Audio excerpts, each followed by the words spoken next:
Et c'est aussi un gros boulot de garder une porcherie propre. Je dirais même, c'est l'une des tâches les plus dures dans cette affaire-là. Si vous n'avez pas les bras valides, ça va être compliqué. Et bien que sa santé aussi passe par là. Mauvaise odeur et même les déjections dont on a parlé ici, ça nécessite une certaine canalisation. Sinon ça va se retrouver partout, tout autour de la ferme et dans la ferme, ce n'est plus intéressant. Quelqu'un disait, je suivais une vidéo sur internet, là où quelqu'un dit, les gens pensent que le porc est sale. Mais nous, ce qu'on a remarqué, c'est que lorsque on le laisse sale le porc, parfois lui-même il réclame la propriété.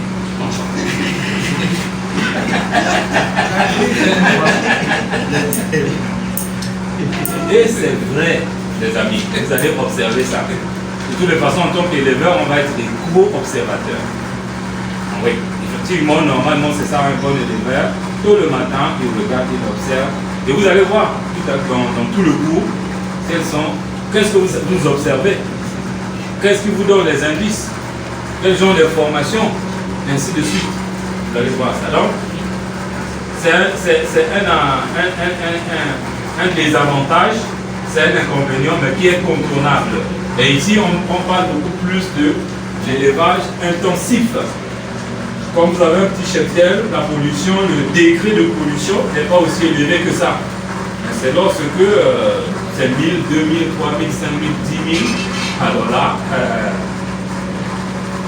ça devient...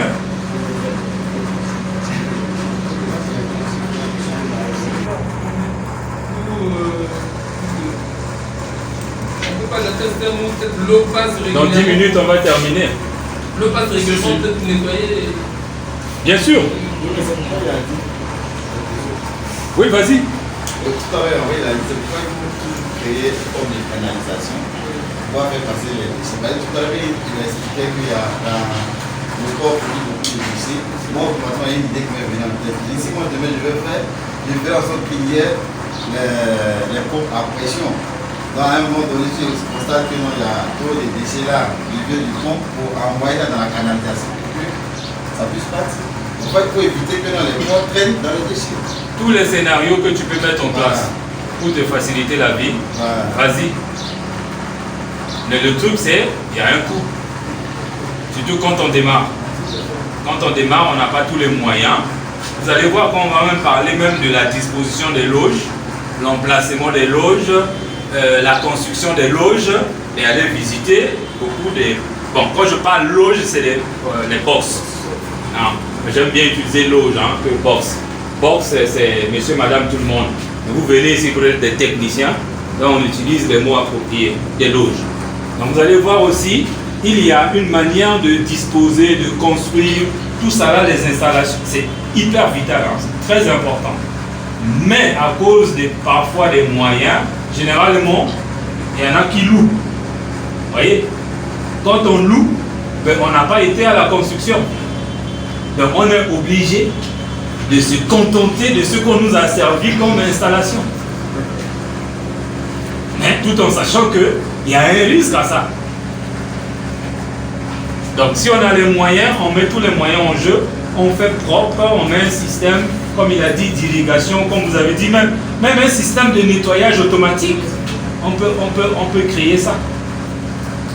Oui, oui. Est-ce que trop nettoyer les porcs peut causer par exemple des dommages à cet animal? Parce que les natures, quand j'essaie de regarder les natures, c'est un animal qui aime bien la saleté. Bon, ça dépend de quel porc qu'on a affaire aussi. C'est ça, en fait. Le porc aime aussi l'eau. Voilà. Aime beaucoup l'eau même. Les gens pensent que le porc, c'est un animal qui a besoin de la saleté. Non, ça dépend de tout. Il n'aime pas la chaleur. Voilà. Il aime l'eau. Quand vous allez construire votre bâtiment, il faut que ça soit à côté d'une source d'eau. Tout ça, on va voir ça, je crois. Ou bien, il va développer. Non, c'est pas. On est sûr, parce que la preuve, dès que vous mettez l'eau dans les abreuvoirs, si vous observez, il y a des pots qui rentrent dans les abreuvoirs, qui commencent à se laver. Donc, il y a tous des aspects à ça, mais la majorité des pots que nous utilisons en Afrique, c'est normal de les laver parce que c'est des animaux. Même ceux qu'on laisse dans les poubelles, là. La fois dernière, on était quelque part, dans les pots de Mexique, là. Il était arrivé au bord de la rivière, là, il se lavait lui-même tranquillement. Souvent, quand j'allais voir dans la boue, c'est pas parce qu'ils aiment la saleté, c'est parce qu'ils veulent se rafraîchir. Ça, c'est important ce qu'il vient de dire là. Ça, c'est très important. C'est pas qu'il aime la saleté, non. Mais il a besoin de la fraîcheur, mais qu'il ne peut avoir que de cette saleté-là. Et quand il mange aussi dans la boue là, c'est parce que c'est l'unique moyen pour lui de trouver ce qu'il cherche. Si tu lui sers quelque chose de propre, de bien dans un endroit propre, ça ne lui dérange pas.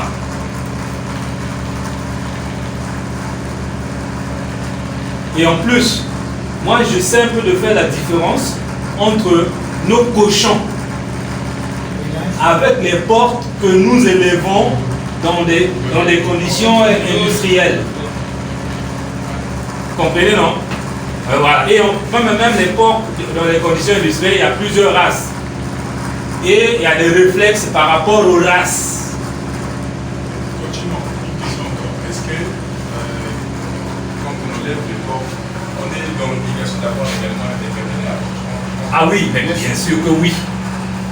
Bien sûr que oui. Les vacciner? Bien sûr que oui.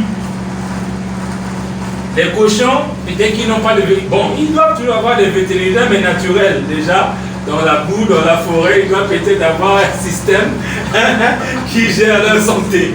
Mais ceux-là, vous voyez, on va dire quoi? On les départ, qu'est-ce qu'on va dire? On les prive un peu d'une certaine liberté. Vous voyez? Mais cette liberté-là, si on ne prend pas des mesures sanitaires appropriées, et cela peut amener à certains problèmes de santé.